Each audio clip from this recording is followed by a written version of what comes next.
नमस्ते प्यारे विद्यार्थियों। आज हम अभाज्य गुणनखंड विधि से घनमूल निकालना सीखेंगे। क्या निकालना सीखेंगे? घनमूल या क्यूब रूट हम यहाँ पर निकालना सीखेंगे, वो भी अभाज्य गुणनखंड यानी प्राइम फैक्टर के द्वारा। तो हम तीन के निकालेंगे, 216 का निकालेंगे, 512 का निकालेंगे और 1728 का हम यहाँ पर घनमूल निकालने वाले हैं। तो घनमूल निकालने के लिए आपको करना क्या है कि जो संख्या हमने ली है इन सब का हम यहाँ पर करेंगे अभाज्य गुणनखंड। और घन घन का मतलब होता है जैसे कोई भी संख्या है, जैसे 2 गुणा 2 गुणा 2, तो 2 को अगर आप 3 बार लिख के गुणा करते हो ना, तो वो टोटल जो आएगा वो इस 2 का क्या कहलाएगा? घन कहलाएगा। अगर अपन लिखे ना 2 का क्यूब, तो 2 का क्यूब किसके बराबर होता है? 8 के बराबर होता है। तो 8 तो यहाँ पर घन है, ठीक है, लेकिन 8 का ये 2 है ना, ये कौन है? ये 8 का 2 कहलाता है घनमूल। तो यहाँ पर ये जो संख्याएं आपको दी गई है वो घन संख्याएं दी गई है, और हमें इनका क्या निकालना है? यहाँ पर घनमूल निकालना है। घनमूल निकालने की आपको अभाज्य गुणनखंड की आवश्यकता पड़ेगी, और हम इनका अभाज्य गुणनखंड करेंगे सबसे पहले 216 का। 216 में देखिए इकाई अंक 8 है। वे संख्याएं जिनमें इकाई अंक 0 हो, 2 हो, 4, 6, 8 हो, उनमें 2 का भाग पूरा पूरा जाएगा। हम इसमें 2 का भाग लगा देते हैं। देखिए 2 का भाग 2 में आप देखोगे तो एक बार जाएगा पूरा पूरा, 2 एकम 2, शेषफल कितना बचा? 0। और 0 को अपन 1 दे देंगे तो ये हो गया 0 1 यानी कि 1। और 1 में जो 2 का भाग है ना वो कितनी बार जाएगा? एक बार तो जा नहीं सकता, क्योंकि 2 का फाड़ा अगर आप एक बार बोलेंगे तो 2 एकम 2 आएगा, जो कि इस 1 से ज्यादा है। और भाग में कभी भी हम संख्या बड़ी नहीं रखते हैं, या तो उसके बराबर या उसे ठीक कम रखते हैं। तो फिर 2 का फाड़ा कितनी बार बोला जाए? तो फिर 2 का फाड़ा 0 बार बोला जाए, और 2 का फाड़ा जब आप 0 बार बोलेंगे तो उत्तर भी 0 आएगा। तो इसलिए इस 0 1 में 2 का भाग है ना वो कितनी बार जाएगा? 0 बार जाएगा। और जब 2 का भाग इसमें 0 बार जाएगा तो आएगा कौन? 0। और 0 को हम 1 में से घटा देंगे ना तो 1 बच जाएगा। अब एक और चाहिए, कितना हो गया? 16। 16 में 2 का भाग देंगे तो 8 आ जाएगा, तो ये बन गया 108। इकाई अंक 8 है ना, तो फिर से 2 का भाग जाएगा। अब 2 का भाग हम लगाएंगे किसमें? 10 में, और 10 में 2 का भाग लगाएंगे तो ये जाएगा 5 बार, पूरा पूरा चला गया, शेष कुछ बचा नहीं तो हम यहाँ 0 रख देंगे। अब 8 में आप 2 का भाग देंगे तो वो जाएगा कितनी बार? 4 बार, 2 चौके 8। इकाई अंक 4 है, फिर से 2 का भाग जाएगा तो हम 2 का भाग लगा देते हैं। 2 का भाग 5 में देंगे तो 2 बार जाएगा, 2 दूने 4, 5 में से 4 चला गया तो 1 बच गया ना। 1 और 4 कितने हो जाएंगे? 14 हो जाएंगे। और 14 में 2 का जो भाग है ना वो 7 बार चला जाता है, वो भी पूरा पूरा।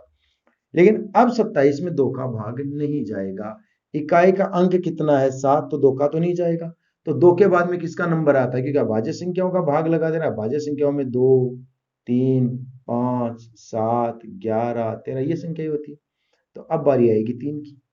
तो 3 का भाग तो जाएगा 27 में, क्योंकि 3 के फाड़े में 27 आता है। तो हम 3 का भाग लगाएंगे, 9 बार चला जाएगा। 9 में भी आप 3 का लगा देंगे, 3 बार चला जाएगा। और 3 में आप 3 का लगा देंगे ना तो 1 बार चला जाएगा। तो ये तो हो गया इसका अभाज्य गुणनखंड। अब आपको निकालना वर्गमूल, ये सॉरी घनमूल निकालना है। घनमूल के लिए क्या होता है कि जो अभाज्य संख्याएं हैं, तीन सेम संख्याओं में से, कितनी सेम संख्याओं में से? तीन सेम संख्याओं में से आपको एक संख्या लेनी है। तो अब यहां पर देखो, ये 3 2 गए ना हमारे पास, 1 2 3, इनमें से आपको 1 2 लेना। तो आप यहां पे लिखेंगे घनमूल, ठीक है। किसका घनमूल निकाल रहे हैं? 216 का। 216 के घनमूल को आप ऐसे भी लिख सकते हैं 216, और यहां पर आप ऐसे 3 लिख देंगे। या घनमूल को अपन ऐसा भी लिखते हैं 216 और इसकी पावर 1/3। 1/3 लिखना भी घनमूल को बताएगा, या रूट लगा करके यहाँ पर आप 3 लिख दोगे तो ये भी किसको बताएगा? घनमूल को बता देगा। तो ये घनमूल है। अब देखो ये जो 3 संख्या है ना सेम, एक में से आपको एक संख्या लेनी है। और ये भी देखो 3 3 3, 3 बार है, सेम संख्या है। इन तीनों में से भी आपको एक ही संख्या लेनी है गुणा के साथ। तो 3 गुणा 2 यानी 3 दूनी 6। तो इस 216 का जो घनमूल है ना वो हमें कितना मिला? 6। यानी 6 का घन 216 है। तो 216 का जो घनमूल है ना वो कौन है? यहाँ पर 6 है। तो इस प्रकार से हम क्या कर सकते हैं? यहाँ पर इनका घनमूल निकाल सकते हैं। अब 512 का घनमूल निकालते सेम इसी प्रकार से। तो 512 का देख लीजिए आप। 512 किसका घनमूल है? ये 512 का क्या घनमूल है ये हमें चेक करना, तो अभी निकाल लेते हैं। इकाई अंक 2 है तो भाग 2 का जाएगा, लगा दीजिए 2 का भाग। 2 का भाग 5 में जाएगा 2 बार, 2 दूनी 4, बच गया 1, 1 और 1 कितने होंगे 11, और 11 में अगर आप 2 का भाग लगाएंगे ना तो 5 बार चला जाएगा, 2 पंजे 10, बच गया कितना 1, 1 को हम दे देंगे 2, 12, और 12 में 2 का भाग देंगे तो 6 आ जाएगा। इकाई अंक 6 है ना, एक बार फिर से 2 का भाग चला जाएगा, लगा दीजिए 2 का भाग, 2 एकम 2, शेष पर 0, पूरा पूरा चला गया। फिर 2 का भाग किसमें देंगे आप 5 में, और 2 का भाग जब आप 5 में देंगे ना तो 2 बार चला जाएगा, 2 दूनी 4, बच गया कितना 1, और वो 1 आप यहाँ पर उतार लेंगे। 1 और 6 कितने हो गए 16, और 16 में 2 का भाग जाएगा 8 बार। इसमें एक बार फिर से 2 का भाग जाएगा, इकाई अंक 8 है, 2 का भाग इस 12 में देंगे तो 6 बार जाएगा, 2 छिके 12, शेषफल कितना आएगा 0, 0 और 8 कितना हो गया 8, 8 में 2 का भाग है ना कितने बार जाएगा 4 बार, यहाँ पर फिर से चला जाएगा।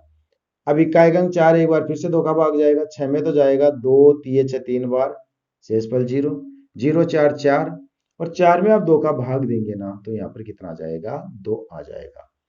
32 में भी 2 का भाग जाएगा क्योंकि इकाई अंक 2 है, 2 का भाग आप 3 में लगाएंगे तो एक ही बार जाएगा, 2 एकम 2, 1 बच गया उसको हम यहाँ उतार लेंगे, 1 और 2 कितने हो गए 12, 12 में आप 2 का भाग लगाएंगे तो जाएगा 6 बार, 2 छिके 12, फिर कितने आ गए 16, 16 में भी आप 2 का भाग लगाएंगे तो 8 आ जाएगा, फिर 8 में किसका लगा देंगे 2 का तो 4 आ जाएगा, 4 में किसका लगाएंगे 2 का तो फिर 2 आ जाएगा, और 2 में किसका लगाएंगे 2 का तो 1 आ जाएगा।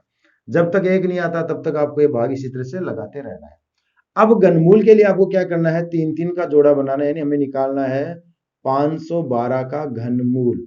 तो 512 का जो घनमूल है ना वो किसके बराबर होगा, 3 संख्याएं जो होगी सेम उनमें से एक संख्या लेनी है, 3 हो गए ना 1 2 3, इनमें से आप 1 2 ले लेंगे, गुणा, यहाँ भी 3 2 और देख रहे हैं ना ये वाले 1 2 3, इनमें से भी हम 1 2 और ले लेंगे, और यहाँ पर भी 1 2 3, 3 में से एक अंक लेना होता है तो हम तीनों में से एक एक अंक ले लेंगे, 2 गुणा 2 गुणा 2, इन तीनों को गुणा करेंगे तो 8 आ जाएगा। तो 512 का जो घनमूल है ना वो हमें यहाँ पर कितना मिला 8 मिला, तो इस तरह से हम घनमूल निकाल सकते हैं। अंतिम क्वेश्चन और देख लीजिए 1728 का, उसका भी हम घनमूल इसी तरह से निकाल लेंगे, 1728, इकाई अंक कितना है 8, तो 2 का भाग जाएगा, लगाओ 2 का भाग, 2 का भाग देंगे हम सबसे पहले 17 में जाएगा 2 अंटे 16, 16 और 1 17, अब 1 और 2 कितने हो गए 12, जो अगला भाग हम देने वाले हैं ना वो किसमें देने वाले हैं 12 में, और 2 का भाग आप 12 में देंगे तो वो जाएगा पूरा पूरा 6 बार, 2 छिके 12, पूरा चला गया, बच गया 0, 0 और 8 कितने हो गए 8, 8 में 2 का भाग देंगे तो आएगा कितना 4, इकाई अंक 4 है ना, अगर इकाई अंक 4 है तो इसमें फिर से किसका भाग चला जाएगा 2 का भाग चला जाएगा, लगा दो 2 का भाग, 2 का भाग 8 में देंगे तो 4 आएगा, शेषफल 0, कुछ बचा नहीं, खत्म हो गया था सब कुछ।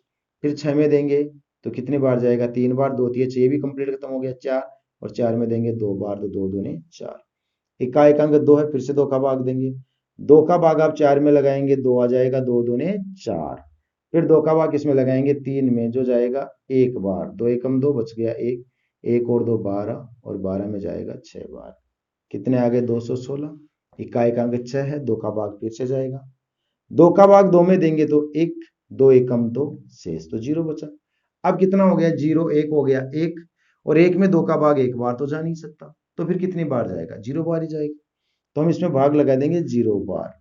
अब 0 बार आपने भाग लगाया है ना किसमें 1 में, तो 2 गुणा 0 मतलब 0, तो 2 का पड़ा 0 बार बोलेंगे 0 ही तो आएगा, 1 में से 0 को घटा देंगे तो 1 वापस बच जाएगा, और उस 1 को आप यहाँ लिख देना, हो गया 16, 16 में 2 का भाग देंगे तो 8 आ जाएगा, 108 में इकाई अंक 8 है, फिर से 2 का भाग जाएगा, 10 में तो जाएगा 5 बार, और 8 में जाएगा 4 बार, ठीक है, फिर से 2 का जाएगा, 5 में तो जाएगा 2 बार, 2 दूने 4, बच गया 1, 1 और 4 14 में जाएगा 7 बार।